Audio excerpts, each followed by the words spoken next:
The purpose of this IT reform is to reduce the burden for middle or low income people.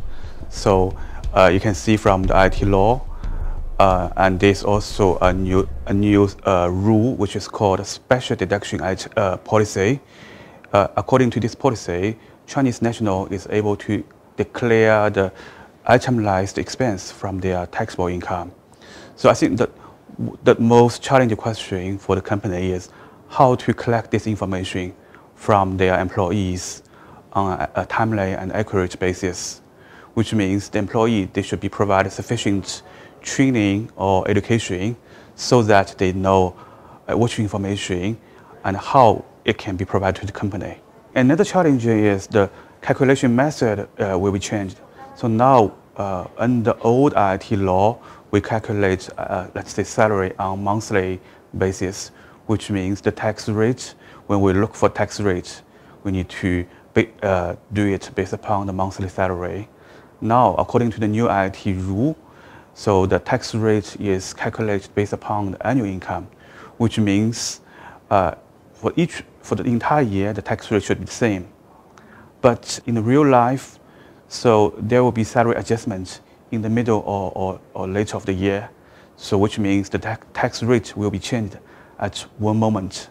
So maybe due to a salary increase, my salary is changed in October, and tax rate will be rise from 20% to 30%, which means from January to September, I need to make an adjustment for the previous month because of my salary increase. So this requires the company to have sufficient knowledge and system to ensure the adjustment can be made in an accurate and timely basis.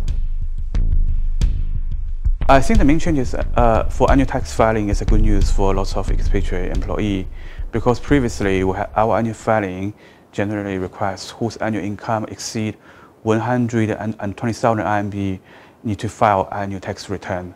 But now, according to the new rule, the old annual filing will be replaced by annual reconciliation filing.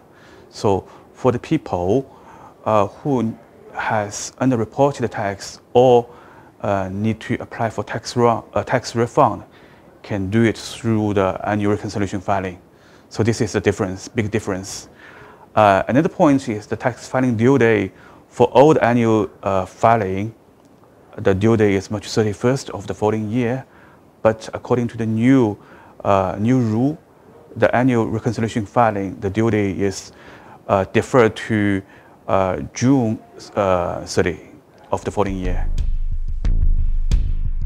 Previously, we can see if you have salary income, if you have independent service income, they are calculated separately, and their tax rate is different. Their tax treatment is different.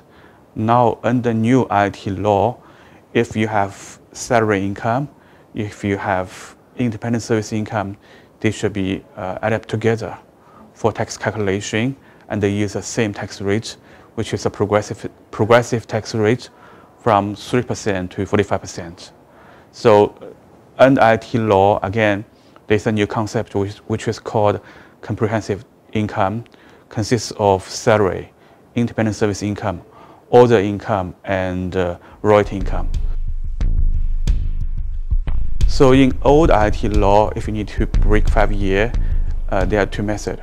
So basically, you're out of China for more than 30 consecutive days or 19 consecutive days in a calendar year, the 5-year rule will be reclocked, right? So under new IT law, it's good news for lots of expatriates, because it only mentioned you can only take a single trip out of China for more than 30 days. During this 5-year period, you can break 5-year rule. So I think the new law is more favorable for lots of expatriates, because you can take a holiday leave at the end of the year and return to China beginning of next year. And then the single trip will exceed 30 days. I think there's no difference between for non-taxable benefits, expatriates non-taxable benefits, and the new and older system. So it's also good news for expatriates. But I think practically, local tax bureau, I think, will intensifying the administration on non-taxable benefits. For example, we have seen lots of Shanghai Tax Bureau. They ask the company to provide a company policy for non-taxable claims. And furthermore, they even ask the company to provide information to Tax Bureau for reporting on a yearly basis. So this is a trend. Even you can use the non-taxable treatment, but you need to make everything properly appropriate.